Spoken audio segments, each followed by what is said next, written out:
लेकिन जो नाम जप कर रहा है वो भगवान को प्राप्त होगा। देखो जैसे अंतिम समय अपने पुत्र नारायण को पुकारा, ना कि भगवान को, नारायण, उसी समय भगवत पार्षद आ गए और अजामिल को परम पद की प्राप्ति हुई। तो कह रहे नाम के बराबर कुछ न समझना, यज्ञ दान तप व्रत जितने भी हैं वो सब नाम से छोटे, नाम सबसे बड़ा, यहां तक कि भगवान से भी बड़ा भगवान का नाम। तो नाम की बराबरी करना किसी से, ये 7वां नामापराध है। 8वां, पैसे के लोभ से किसी को नाम का उपदेश करना, और जबरदस्ती वो नहीं चाह रहा फिर भी उसको दीक्षा दे देना। नाम ना सुनने वाले अश्रद्धालु को नाम का उपदेश करना ये ठीक नहीं होता। हम नाम कीर्तन करें, और जब कोई नाम की दीक्षा लेना चाहे तो हम उसे नाम, जैसे नाम दीक्षा, भगवत दीक्षा, इनके लिए नियम है कि आप प्याज लहसुन नहीं पाएंगे, आप मांस मदिरा आदि का सेवन नहीं करेंगे, उसमें कुछ नियमावली, उन नियमों को माने फिर दीक्षा प्रदान करें। तो श्रद्धा रहित, सुनना ना चाहने वाले व्यक्ति को किसी लोभ से नाम का उपदेश करना, ये 8वां नामापराध है। और 9वां नामापराध, इतनी नाम की महिमा सुनी फिर भी तुम नाम जप नहीं कर रहे, तुम्हें अपराध लगेगा, नामापराध लगेगा। जब इतनी नाम की महिमा भगवान ने कृपा करके संतोष से सुनाई तो आपको नाम जप का नियम ले लेना चाहिए कि आज से 11 माला जपूंगा, आज से इतना नाम जप करूंगा, उसका नियम ले लेना चाहिए। अगर नियम नहीं लेते, नाम जप नहीं करते, तो आप अपना पतन करते हैं, आपके ऊपर 9वां नामापराध लागू हो जाएगा। और 10वां, नाम की महिमा सुनकर, सत्संग सुनकर भी अहंकार का त्याग न करना। मेरा ये पद, मेरा ये, मैं और मेरे के फेर में फंसकर विषय भोगों में आसक्त होकर भगवान के नाम का आश्रय न लेना, ये 10वां नामापराध है। यदि हम नाम जापक इन 10 नामापराधों से बच जाएं तो बहुत जल्दी नाम फलीभूत हो जाए और हमारे सारे पाप नष्ट करके, सारी कामनाओं को शांत करके भगवत प्राप्ति करा दे। अगर अब इन 10 नामापराधों से कोई नामापराध हमसे बन जाए तो क्या करें? तो इसमें लिखा हुआ, नामापराध युक्ता नाम नामान्येव हरन्त्यघम अविश्रांत प्रयुक्तानि तान्येवार्थ कारणच। अगर नामापराध बन भी जाए तो हाथ जोड़कर भगवान से प्रार्थना करे और खूब नाम कीर्तन करे, तो उससे नाम का अपराध भी जो है वो नष्ट हो जाता है कि प्रभु आगे से मैं कोई नामापराध नहीं करूंगा। तो ये 10 नामापराध आप सबके सामने वर्णन किए कि नाम जप करते हुए आपको ये लाभ लेने नहीं देंगे यदि 10 नामापराध होंगे, और 10 नामापराध से बचकर यदि आप नाम जप करेंगे तो आपको बहुत लाभ प्राप्त होगा। कल चर्चा हुई थी कि नाम जप करते हुए भी यदि 10 नामापराध बन जाएंगे तो नाम का फल गुप्त हो जाएगा, तो प्रकाशित नहीं होगा। नाम अविनाशी होता है, नाश तो नहीं होता, पर गुप्त हो जाएगा और अपराध के कारण भजन में प्रवृत्ति नहीं बनेगी। कल के एकांतिक में प्रथम बिना प्रश्न के अपनी तरफ से चर्चा हुई थी। आज चर्चा हो रही है, यदि आप भगवत सेवा करते हैं, भागवत धर्म को धारण करते हैं, भजन करते हैं, तो 32 सेवा अपराधों से बचिए। बहुत सूक्ष्म सूक्ष्म है। इनसे क्या होता है, मन में उत्साह भंग हो जाता है, भजन का अरुचि हो जाती है, अविश्वास हो जाता है, फिर साधक डगमगा जाता है, काम क्रोध आदि के आवेश में आकर गलत आचरणों में उतर जाता है। यदि हम 10 नामापराध और 32 सेवा अपराध से बचकर श्री भगवान के शरणागत होकर भजन करें तो हमें एक नवीन उत्साह होता है भजन का, आज इतना कि आज और करें। और वो नवीन उत्साह हमारे समस्त भोगों के उत्साह का नाश करके, जो भोग भोगने की हमारी उत्साह प्रवृत्ति रहती है उसका नाश करके उसे उदासीन बनाकर भगवान का प्रेमी बना देते हैं। तो अब सुनते हैं 32 सेवा अपराध से, जिनको हमें सुन करके अपने आचरण में धारण करके इन सेवा अपराधों से बचना है। पहला, भगवान के मंदिर में जब हम दर्शन करने जाएं तो यदि हम किसी भी सवारी से हैं तो 100 कदम पहले उतर जाएं।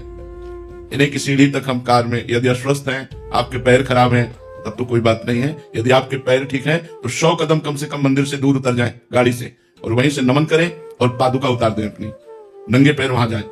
अगर आप मंदिर में चढ़ते हैं पादुका पहन करके और कहीं प्रभु के आंगन तक पहुंच जाते हैं तो पहला अपराध सेवा का बन जाएगा। सवारी पर चढ़कर पैरों में पादुका पहनकर भगवत दर्शन के लिए जाना, यह सेवा अपराध है। भक्ति एक विशुद्ध समर्पण का भाव है। भरत जी महाराज जब चित्रकूट में पहुंचे तो अत्यंत सुकुमार श्री चरण भरत जी के पैदल चल रहे थे, तो छाले पड़ गए थे चरणों में। ये देख करके वशिष्ठ जी ने कहा, भरत, ये बड़े बड़े राजवाहन चल रहे हैं, आप घुड़सवारी कर लीजिए, आप रथ में बैठ लीजिए, आपके चरणों की हालत क्या होगी, या पादुका पहन लीजिए।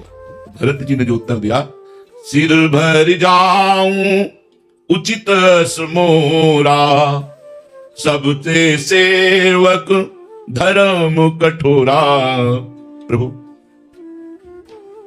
जहां मेरे प्राण प्यारे भगवान श्री राम सियाजू के चरण चिन्ह है, वहां मैं पादुका पहनकर जाऊं, सवारी पे बैठ के जाऊं, उचित तो ऐसा है प्रभु कि जहां मेरे सिया राम के चरण है वहां मैं सिर के बल जाऊं, सिर भर जाऊं, उचित स्मोरा। मैं अपने स्वामी के दर्शन करने जा रहा हूं, चल नहीं पा रहा हूं, लेकिन मुझे सिर के बल जाना चाहिए, चरणों से नहीं, क्योंकि चरण चिन्ह मेरे स्वामी के बने हुए हैं। भक्ति एक विशिष्ट भाव है जो भगवान को भी अधीन कर लेती है। इसीलिए भक्त, उपासक, वैष्णव, भजनानंदी को चाहिए कि अपने प्रभु के श्री विग्रह के दर्शन करने के लिए जब हम मंदिर में जाएं तो कम से कम 100 कदम पहले उतर जाएं और नंगे पैर जाएं। अगर आप सवारी में चढ़कर जाते हैं, जूता पहनकर मंदिर के ऊपर चढ़ते हैं, तो पहला सेवा अपराध आपका बन जाएगा। दूसरा, भगवान के उत्सवों को मनाएं। हमारे सनातन धर्म में उत्सवों का बड़ा महत्व है, उससे कृपा की प्राप्ति होती है। जैसे रथ यात्रा है, जन्माष्टमी है, राधाष्टमी है, रामनवमी है, ये जो हमारे उत्सव हैं आराध्य देवों के, इसमें ये नहीं देखना चाहिए कि मैं कृष्ण उपासक हूं तो रामनवमी क्यों मनाऊं, मैं राम उपासक हूं तो जन्माष्टमी क्यों मनाऊं, ऐसा भेद नहीं है। हम आनंदित होकर के जब कभी भगवान शिव के उत्साहपूर्ण उत्सव आते हैं, महाशिवरात्रि आदि, माता भगवती अंबाजी के नौ दुर्गा आदि, तो हम उत्सव मनाएं। सनातन धर्मावलंबी इन उत्सवों की अवहेलना न करें। उत्सव न मनाना एक अपराध है। हम 4 लोग मिलकर के रात भर नाम कीर्तन करें तो हमारी कृष्ण जन्माष्टमी हो गई, भगवत कथा सुने रात में। रामनवमी के दिन खूब उत्साह पूर्वक भगवान श्री राम के पावन चरित्रों का गायन, श्री राम जय जय राम कीर्तन करें। शिवरात्रि, नौ दुर्गा आदि, ये जो हमारे सनातन धर्म के उत्सव हैं, इनको करना चाहिए। ना करना या उत्सवों में शामिल ना होना आपके सामर्थ्य नहीं है कि आप कर सकें, तो जहां उत्सव हो रहा है वहां घंटा 2 घंटा के लिए शामिल हो जाइए। यदि शामिल नहीं होते तो एक अपराध है। ये सेवा अपराध का दूसरा अपराध है। तीसरा, भगवान के श्री विग्रह के सामने जाकर प्रणाम न करना। भगवान के सामने गए आप ऐसे खड़े, भगवान साक्षात विराजमान है, अर्चावतार भगवान के जैसे और अवतार हैं, ऐसे ही भगवान जो विग्रह में विराजमान है ये अर्चावतार है। तो भगवान के सामने जाकर के सबसे पहला काम होना चाहिए साष्टांग प्रणाम करें, पंचांग प्रणाम करें। साक्षात भगवान विराजमान है। आप बिल्कुल संशय मत कीजिए कि ये तो मूर्ति है। जाकी रही भावना जैसी, प्रभु मूर्ति देखी तीन तैसी। अगर आप भावना करेंगे मूर्ति है तो मूर्ति है, नहीं तो साक्षात बिहारी जी विराजमान है, किसी मूर्तिकार की रचना नहीं। साक्षात राधा वल्लभ लाल, साक्षात राधारमण जी, ये हम पर कृपा करके विराजमान है। हमारी सामर्थ्य नहीं कि हम इनको देख सकें, तो ये अर्चा विग्रह के रूप में विराजमान है। एक बार भगवान श्री कृष्ण को साष्टांग प्रणाम करने वाले को 10 अश्वमेध यज्ञ के अवृत स्नान का फल प्राप्त होता है। एकोपि कृष्ण कृतः प्रणामो दशाश्वमेधा अवृतेन तुल्यः। दशाश्वमेधी, जो 10 अश्वमेध करने वाला है वो पुनरेपि जन्म, बड़ी बात है। लेकिन कृष्ण प्रणामी न पुनर्भव, जो एक बार श्री कृष्ण को साष्टांग लेटकर प्रणाम करता है, 10 अश्वमेध यज्ञ के अवृत स्नान का फल मिलता है। लेकिन 10 अश्वमेध यज्ञ करने वाले में और श्री कृष्ण के प्रणाम करने वाले में अंतर है कि 10 अश्वमेध यज्ञ करने वाला स्वर्ग में जाएगा, पुण्य क्षीणे मृत्युलोके विशन्ति, लेकिन कृष्ण प्रणामी न पुनर्भवाय। इसलिए भगवान के श्री विग्रह के सामने जाते ही साष्टांग लेट जाए या पंचांग प्रणाम करे। कम से कम इतना देहाभिमान न पुष्ट हो कि हम भगवान के सामने अवहेलना पूर्वक खड़े हैं, देखते ही हाथ जुड़ जाए, नेत्र झुक जाए, साष्टांग लेट जाए। ये वैष्णवता है, ये भक्ति है। अगर आप प्रणाम नहीं करते तो तीसरा सेवा अपराध है। चौथा, अशौच अवस्था में मंदिर में दर्शन करने जाना। आप जैसे कपड़ा सहित लेटरिन गए हैं तो आपका अधिकार नहीं कि आप मंदिर में जाकर दर्शन करें। पहले जाइए, स्नान कीजिए, वस्त्र परिवर्तन कीजिए, वस्त्र पवित्र हो और आपका शरीर पवित्र हो, और कोशिश करो कि भाव भी पवित्र हो, तब हम भगवान के दर्शन करने के लिए जाए। एक एक कदम में आनंद का उल्लास होता है अपने प्रभु के दर्शन करने की भावना में।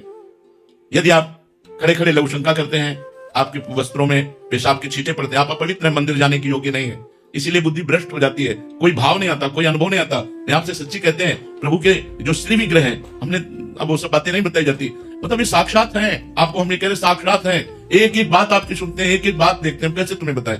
ये प्रभु जो श्री विग्रह में आप केवल भाव करके देखिए, वो हमारे भावों को ग्रहण करते हैं। जो प्यार से उनसे बात करो ना, सेकंड में उत्तर आता है, सेकंड में ऐसे बात करो और स्फुरित हो गया उत्तर, स्फुरित हो गया। ये प्रभु विराजमान है। तो हम अपने प्रभु के अशौच अवस्था में मंदिर दर्शन करने न जाए, जब हमारा शरीर अपवित्र हो, हमारे वस्त्र पवित्र हो, हमारा मुख अपवित्र हो। मुख में 3 बार आचमन करें, कृष्णाय नमः, गोविंदाय नमः, अच्युताय नमः।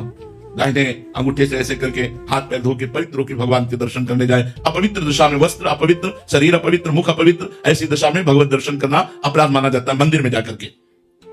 5वां, एक हाथ से भगवान को प्रणाम करना। ये शास्त्रीय पद्धति नहीं है। संत या भगवंत को दोनों हाथ जोड़कर प्रणाम किए जाते हैं, दोनों हाथ जोड़कर संतों को प्रणाम करते हैं और भगवान के सामने दोनों हाथ, ऐसे भगवान को नहीं किया जाता। ऐसे करना एक 32 सेवा अपराधों में एक अपराध है। एक हाथ से भगवान को प्रणाम नहीं करना चाहिए।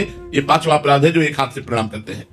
छठा, जब हम भगवान की परिक्रमा देते हैं तो हमारे श्री ठाकुर जी महाराज की 4 परिक्रमा होती है। तो परिक्रमा में आप ऐसे जब चारों तरफ घूमते हैं तो श्री विग्रह के सामने जब आते हैं तो प्रत्येक परिक्रमा में रुकना चाहिए और रुककर प्रणाम करना चाहिए और फिर परिक्रमा देनी चाहिए। जैसे हम ठाकुर जी की ऐसे परिक्रमा दे रहे हैं तो ऐसे परिक्रमा करके आए, फिर प्रणाम किया, फिर दूसरी परिक्रमा, फिर प्रणाम, फिर तीसरी परिक्रमा, फिर प्रणाम, फिर चौथी परिक्रमा, प्रणाम। बहुत महत्वशील है। भगवान की परिक्रमा करना विश्व ब्रह्मांड के समस्त पुण्यों में सर्वश्रेष्ठ है। पृथ्वी की परिक्रमा कर लो, सब तीर्थों की परिक्रमा कर लो, तो तीर्थपाद तो भगवान है।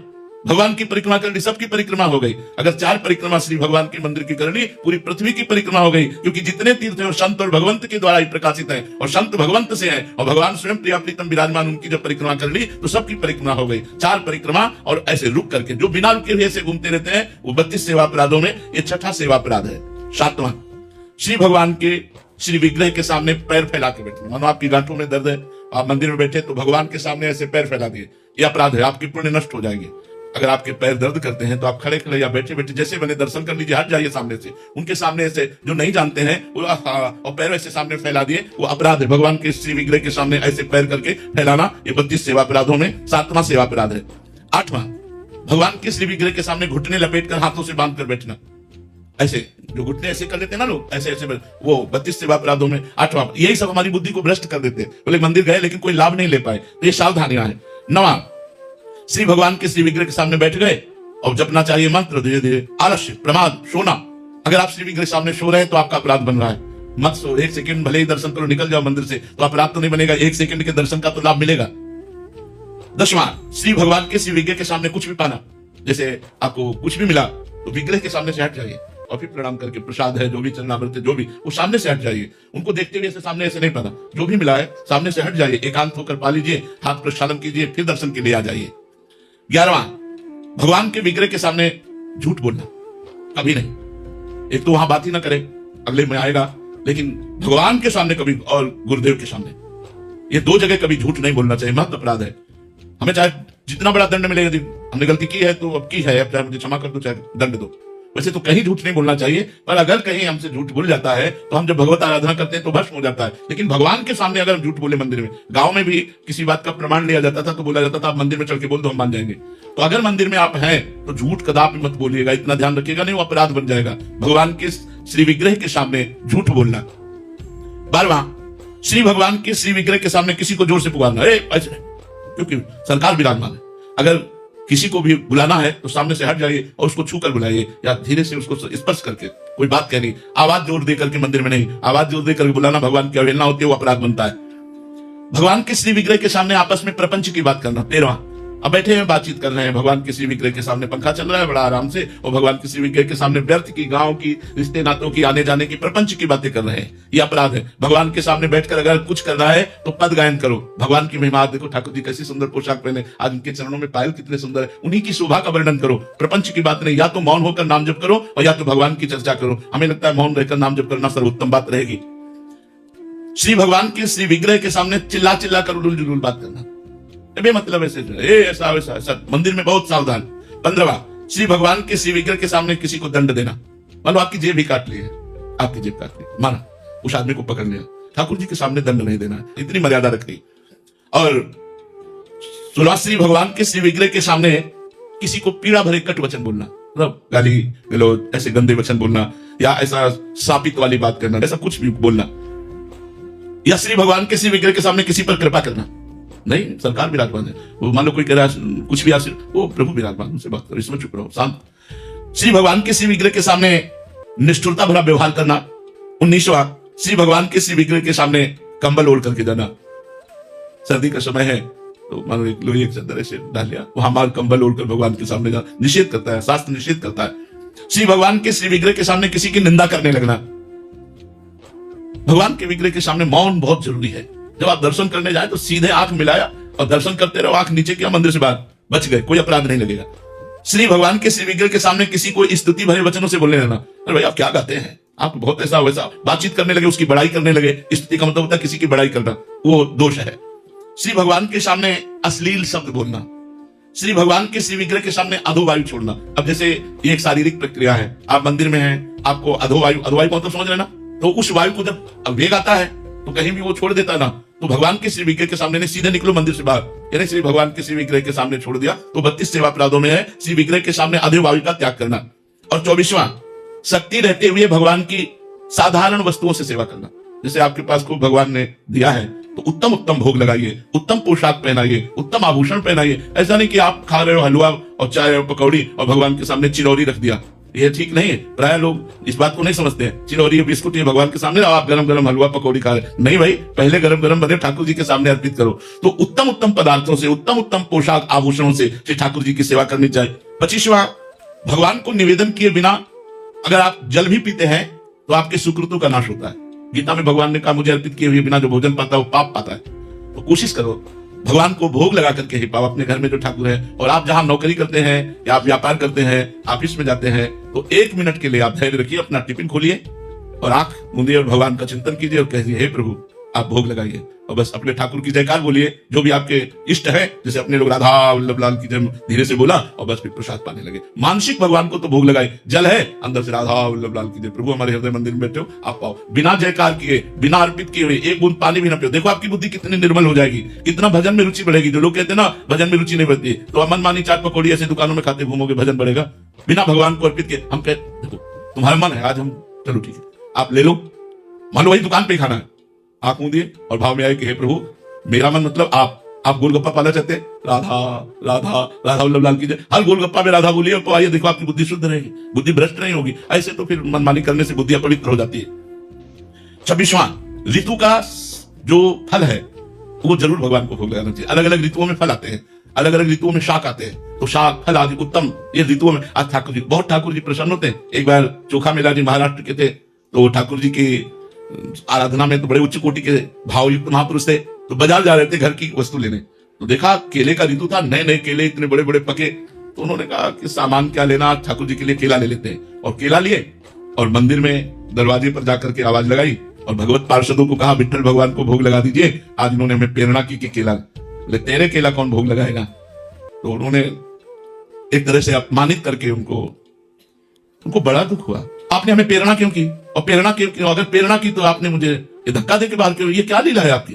मैं तो घर की वस्तु लेने गया था, प्रेरणा आपने की कि केला मुझे चाहिए, मैंने केला खरीद कर जब आपको दिया तो आप अपमानित करवा के मन, मुझे अपमान का दुख नहीं, लेकिन मैंने तो सुना है आप केवल भावग्राही है, किसी का भी हो आप सबके भाव ग्रहण करते हैं। मैं अपने प्राण त्याग दूंगा और जाके घर में सिटकिनी लगाई बस कि ना खाऊंगा ना पीऊंगा, क्योंकि ऐसा क्या। जे ही ठाकुर जी को वहां रात्रि में शयन कराया गया, दरवाजा खटखटाया, चोखा मिला जी चोखा, वो अमृत भरी आवाज रह न सके, तुरंत जो खोला तो श्याम कांति और भगवान मधुर मधुर मुरली वादन करने वाले श्री कृष्ण देखा, चरणों में लौट गए, प्रभु प्रभु प्रभु आए उनकी गोद में बैठ कर बोले केला खावा, और वो वैसे ही केला रखे थे। बोले प्रभु मैं चतुरारे, बोले छोड़ो, मैंने कब कहा चतुर्वर्ण का, मैं तो भाव का भूखा हूं, मैं किसी वर्ण या किसी पद प्रतिष्ठा में नहीं बिकता, मैं भाव में बिकता हूं। गोद में बैठ करके चोखा मेला जी की भगवान ने केले, और बोले सुनो ये 2 केले दे दो, रुक्मिणी जी को भी पवाएंगे। वहां विठ्ठल भगवान और रुक्मिणी जी महाराष्ट्र में विराजमान है, तो 2 केले पीताम्बर में लिए, अंतर ध्यान हो गए, और अंदर से जाके मंदिर की सिटकिनी बंद कर ली और 2 केले रुक्मिणी जी को पवा के छिलके आंगन में फेंक दिए। अब जब सुबह हुआ दर्शन के लिए तो बाहर से ताला खोला, अंदर से बंद बंद। अब सब परेशान हो गए, कैसे खुला, अंदर कैसे बंद हो गया। तो स्तुति की, बड़ी प्रार्थना की, भगवान से विनय की, तो आवाज आई जाओ चोखा मेला जी को पालकी में बैठाल करके जब लाओगे और वो हमसे प्रार्थना करेंगे तो मंदिर का दरवाजा खुलेगा, नहीं तो नहीं खुलेगा। ऐसा ही करना पड़ा, पालकी में बैठाल के चोखा मेला जी को लाए, और जब चोखा मेला जी ने प्रार्थना की प्रभु दरवाजा खोल दीजिए, फटाक से दरवाजा खुल गया। जो पुजारी जनते उन्होंने देखा छिलके पड़े, बोले प्रभु छिलके कैसे, बोले चोखा मेला जी के केला के। तुम क्या समझते हो मैं किसी जाति से बिकने वाला हूं, नहीं, विद्या रूप महत्व कुल धन जौवन अभिमान, ये सब सच कंटक रहे न भक्ति निदान। जहां 6 प्रकार का अभिमान होता है वहां मेरी भक्ति नहीं रहती तो मैं कैसे रह सकता हूं। तो भगवान को अच्छी वस्तु देखा, अरे ये तो प्रभु के लिए बहुत अच्छी रहेगी, चलो आज ये ले चलते हैं, अपने ठाकुर को भोग लगाते हैं, ऐसा भाव रखना। किसी शाक या फल आदि के अगले भाग को तोड़ करके अच्छा अच्छा अपने लिए रख लेना और फिर ऐसा भगवान को अर्पित करना, ऐसा नहीं होना चाहिए। श्री भगवान के श्री विग्रह के सामने पीठ नहीं दिखाना चाहिए, ऐसे रहना चाहिए जैसे भगवान के विग्रह के सामने। इसीलिए जब परिक्रमा करते आते हैं तो घूम के तुरंत प्रणाम करके फिर दाहिने करके चले जाते हैं। भगवान की तरफ पीठ करके नहीं बैठना चाहिए, पीठ भगवान को नहीं दिखानी चाहिए। श्री विग्रह के सामने किसी को प्रणाम नहीं करना चाहिए। अब यहाँ सावधानी की जरूरत है, जैसे गुरुदेव भगवान आ जाते हैं, हम दर्शन कर रहे होते हैं, हमारी दृष्टि गई, गुरुदेव भगवान आ गए, तो हमको फिर भगवान से दृष्टि हटाकर गुरुदेव भगवान को प्रणाम करना चाहिए। मोते अधिक गुरु ही जिए जानी। अगर कोई संत भगवान दिखाई देते हैं तो ऐसे नेत्रों से क्या, ऐसे प्रणाम किया, फिर ठाकुर जी के दर्शन करने लगे, और जब वो श्री विग्रह से दूर हुए तो उनको फिर प्रणाम नमस्कार। लेकिन गुरुदेव को तुरंत गुरुदेव आ गए, तुरंत ठाकुर जी से दृष्टि हटा के गुरुदेव के चरणों में प्रणाम करे, फिर ठाकुर जी के दर्शन करे। बकाया श्री विग्रह के सामने किसी और को प्रणाम न करे, सीधे बस ठाकुर जी के दर्शन करता रहे। जब गुरुदेव मिले, जय बार गुरुदेव मिले, ये 30वां अपराध बता रहे हैं। गुरुदेव आए और आप उठ करके खड़े नहीं हुए। अरे एक बार प्रणाम करें तो क्या बार बार प्रणाम करें? नहीं, अभ्यर्थना, बार बार उनकी वंदना। गुरुदेव आए, खड़े हो गए। मान लो आप 10 बार आए तो 10 बार खड़े हो गए। जय बार वो हमारे सामने आए, गुरुदेव की अभ्यर्थना और गुरुदेव की आज्ञा का पालन, अवज्ञा नहीं। जो आज्ञा हो गई, बड़ा फल है आज्ञा पालन में। पर कभी कभी गुरुदेव की बड़ी प्रतिकूल आज्ञा हो जाती है। जैसे एक बार श्री रामानंदाचार्य जी एक बगीचे में भ्रमण करते हुए पहुंचे, ठाकुर का सिंहासन विराजमान हुआ, वहां समीप पर कुआं था, कुआं से पानी मंगाया तो कुआं के पानी में हल्की सी बदबू थी, क्योंकि उसके ऊपर एक पेड़ की डाल आ रही थी और सारे पत्ते कुएं में जा रहे थे। तो आचार्य चरण ने देखा और बहुत से शिष्य थे, सबसे कहा ये डाल हट जाए तो कुएं का पानी ठाकुर जी की सेवा के लिए ठीक हो जाए। तो पूरा हमें पेड़ नहीं काटना, पूरी हमें डाल नहीं काटनी, हमें उतना ही सिर्फ काटना है जो कुएं के ऊपर है। तो चलो कुल्हाड़ से काटो।